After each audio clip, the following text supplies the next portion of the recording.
the moon goddess! Those who harm me will suffer the consequence! In the dead of night, the Iron Swamp wolf den was chilled by the stench of blood seeping from the cracks in the rocks. I carried a jar of freshly brewed medicine, my steps as light as a cat's. 3 days ago, Silas had cut his shoulder with silver while clearing out roaming wolves, and I was bringing him medicine as usual. The door to Silas's bedroom was ajar. Through the crack, the flickering firelight cast 2 intertwined figures on the wall. Silas was shirtless, and in the throes of lust, black claws sprouted from his fingertips, and gray wolf fur appeared on his cheekbones. He pinned the woman to the bed, roughly tearing open her black combat uniform, kneading her exposed waist and abdomen, the silver family tattoo on her collarbone. It was Vivienne.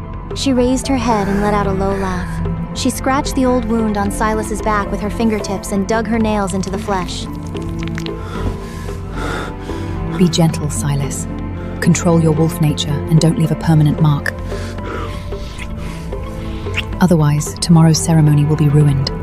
What are you afraid of? Silas's voice was as hoarse as sandpaper. He lowered his head and bit her collarbone hard. Vivienne couldn't help but moan softly when she felt the surge of pheromones injected into her body. When the full moon rises tomorrow, sacrifice her to the moon god. You will be the alpha of Iron Marsh, and I will be your Luna.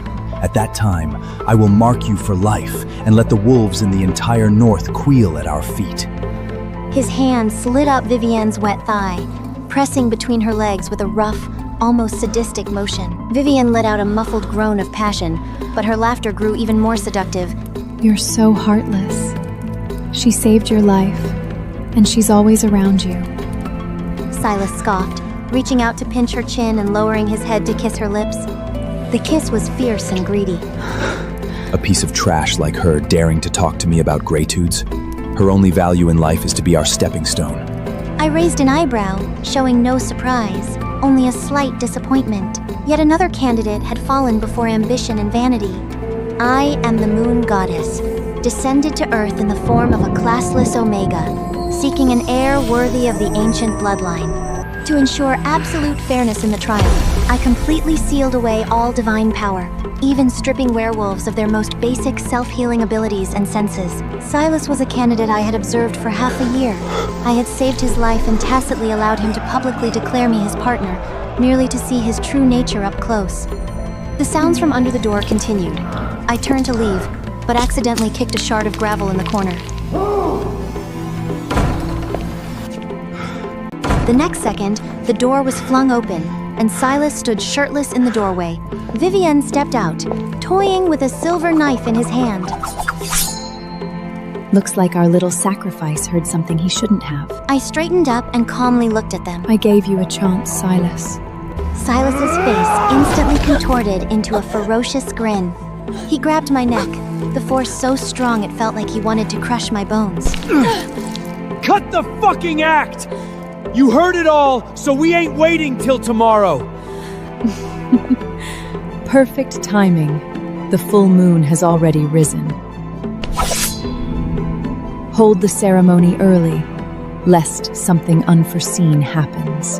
I didn't resist, only looking at Silas indifferently. You'll regret this. Silas sneered, Regret?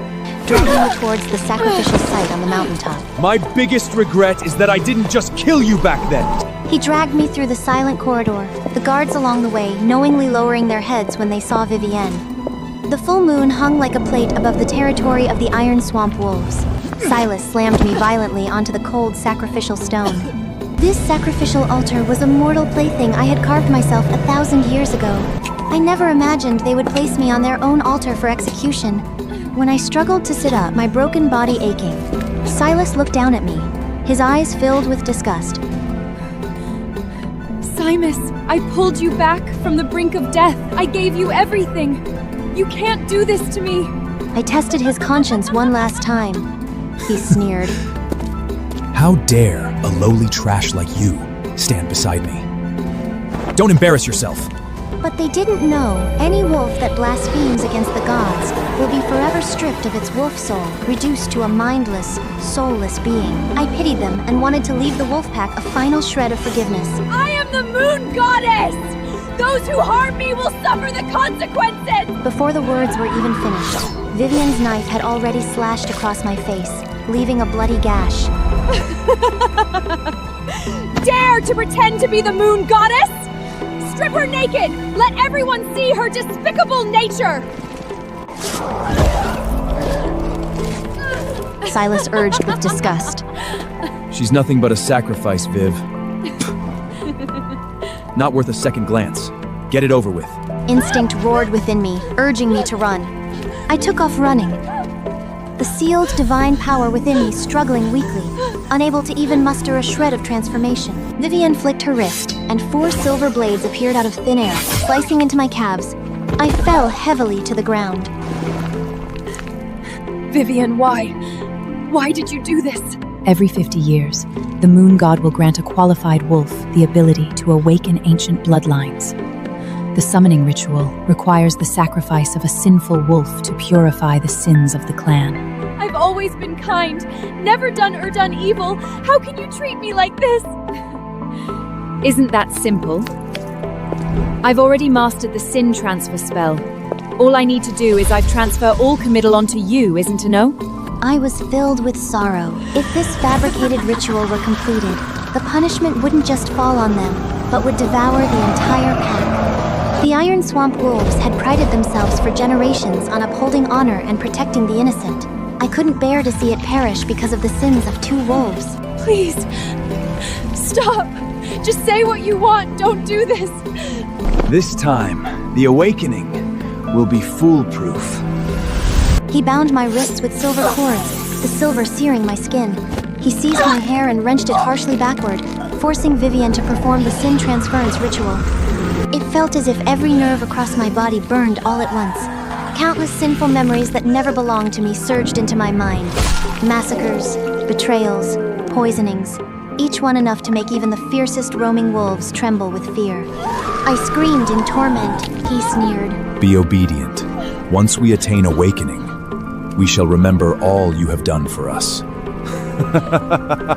My lunar goddess powers have yet to revive, leaving me with nothing but feeble words. I am the moon goddess. Lay a hand on me, and you shall lose everything in the end. His sharp blade slashed down abruptly, and my fingers were ruthlessly severed right on the sacrificial stone platform. I wailed in sheer agony. In an instant, a clap of thunder split the sky. They didn't know this thunder was a warning of divine punishment. Just then, an elderly wolf approached. He was Elder Marcus, who had spent years providing medical care in border villages and thus recognized me. I forced my mutilated hand to wave. Marcus! Vivienne's eyes were icy. With a flick of her wrist, my tongue was severed. The stench of blood reached Marcus, who stopped. What are you doing here?